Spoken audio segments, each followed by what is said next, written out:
Welcome friends. সমস্ত দর্শক মণ্ডলী, সমস্ত প্রাথমিক শিক্ষক শিক্ষিকাগণ, আজকে একটা গুরুত্বপূর্ণ কেস আপডেট নিয়ে আপনাদের সামনে হাজির হলাম। 11,765 2020-2022 ডিএলএড সেশনের চাকরি প্রার্থীদের ভবিষ্যৎ এবং ইন সার্ভিস প্রাইমারি শিক্ষকদের ভবিষ্যৎ নিয়ে একটা নতুন খেলা শুরু হলো। আর এই খেলাটা বর্তমানে 2020-2022 প্রার্থীদের ভবিষ্যৎ এখন মাননীয় সুপ্রিম কোর্টের হাতে।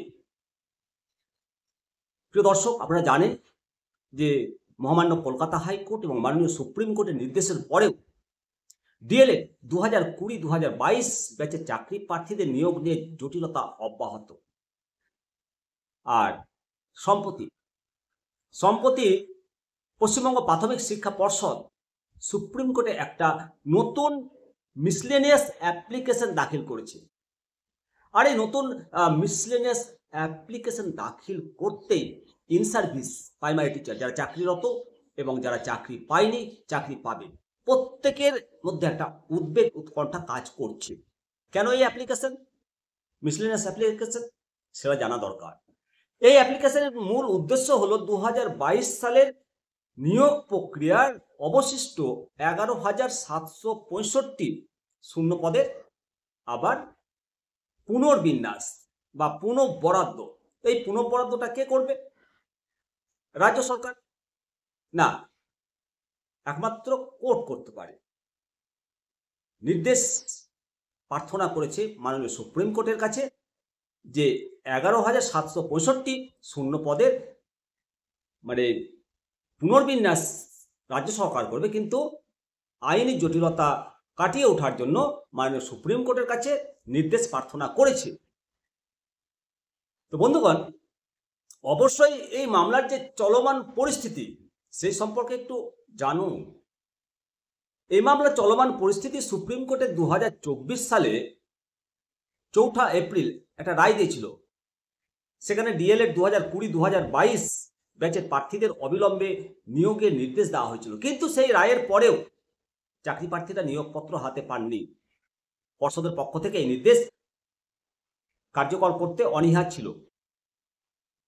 প্রথমে পর্ষদ জানিয়েছিল যে ডিএলএড 2020-2022 প্রার্থীদের জন্য 2100 কিছু বেশি শূন্যপদ সংরক্ষিত আছে, কিন্তু তাদের নতুন আবেদনে তারা অবশিষ্ট শূন্যপদ নিয়ে একটা উভয় সংকটের কথা উল্লেখ করেছে।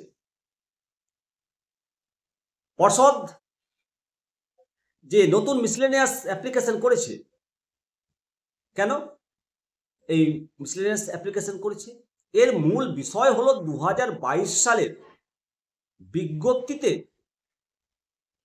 11,765 শূন্য পদের পুনর্বিন্যাস, যেটাকে বলা হয় রিক্লারিফিকেশন বা রিঅ্যাপ্রোপ্রিয়েশন করার জন্য রাজ্য সরকারকে নির্দেশ দেওয়ার প্রার্থনা করেছে। এর ফলে সম্পূর্ণ নিয়োগ প্রক্রিয়াটি আবার নতুন করে রিপ্যানেল হওয়ার সম্ভাবনা তৈরি হয়েছে। রিপ্যানেল হবে, আর রিপ্যানেল হলেই বুঝতে পারছেন কাট অফ মার্কসে অনেকে পিছিয়ে যাবে। যারা ইন সার্ভিস চাকরি করছে, অনেকের চাকরি বাতিল হওয়ার সম্ভাবনা তৈরি হয়ে গেল নতুন করে। পর্ষদের এই যে পদক্ষেপ, ডিএলএড 2020-2022 প্রার্থীদের কিভাবে নিয়োগ করা হবে সেই ব্যাপারে নিজেরাই বিভ্রান্ত। শূন্য পদের অভাবের কারণেই এই প্রার্থীদের নিয়োগ দিতে পারছে না বলেই এই মিসলেনিয়াস অ্যাপ্লিকেশনে ইঙ্গিত দেওয়া হয়েছে। তাহলে এই সমস্ত চাকরি প্রার্থীদের ভবিষ্যৎ কি হবে? পর্ষদের এই নতুন আবেদনের ফলে ডিএলএড 2020-2022 চাকরি প্রার্থীদের ভবিষ্যৎ একেবারে অনিশ্চয়তার মুখে পড়েছে। তাদের নিয়োগ প্রক্রিয়া এখন সম্পূর্ণ সুপ্রিম কোর্টের সিদ্ধান্তের উপর নির্ভরশীল। তবে এই মামলাটার সম্ভাব্য কয়েকটা সমাধানও বেরিয়ে আসতে পারে। শূন্য পদের সংরক্ষণ, যদি এনআইওএস ডিএলএড প্রার্থীরা প্রয়োজনীয় শর্ত পূরণ করতে না পারেন, তবে সেই শূন্য পদগুলো ডিএলএড 2020-2022 জন্য সংরক্ষিত হতে পারে। এখানে একটা আশার আলো যে এনআইএস ডিএলএড প্রার্থীরা যে সমস্ত ক্রাইটেরিয়া, যে সমস্ত শর্ত পূরণের কথা বলা হয়েছে, আমার মনে হয় অধিকাংশ পারবে না। যদি জেনুইন এনআইএস ডিএলএড প্রার্থী থাকেন তাহলে সেটা খুব অল্প রয়েছে। দ্বিতীয়ত, সুপার নিউ মেমারি পোস্ট সৃষ্টি। মাননীয় সুপ্রিম কোর্ট প্রয়োজন মনে করলে রাজ্য সরকারকে সুপার নিউ মেমারি বা অতিরিক্ত পদ তৈরি করার নির্দেশ দিতে পারে এই সমস্ত চাকরি প্রার্থীদের, যারা ইন সার্ভিস রয়েছে তাদের চাকরি বাঁচানোর জন্য। তবে সকল চাকরি প্রার্থী এবং শিক্ষামহল সুপ্রিম কোর্টের পরবর্তী শুনানির দিকে তাকিয়ে রয়েছে। শীর্ষ আদালতের সিদ্ধান্তই নির্ধারণ করবে 2020-2022 ব্যাচের হাজার হাজার প্রার্থীর ভবিষ্যৎ।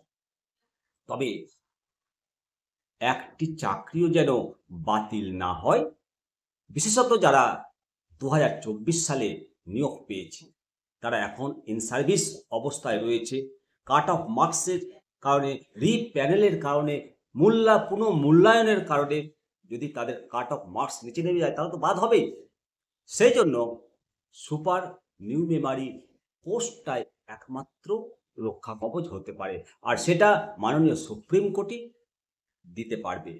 অবশ্যই সমস্ত দর্শক মণ্ডলী আপনাদের মূল্যবান মতামত কমেন্ট সেকশনে দেবেন। পরবর্তী আপডেট পাওয়ার জন্য সাবস্ক্রাইব করবেন। জয় হিন্দ, জয় ভারত।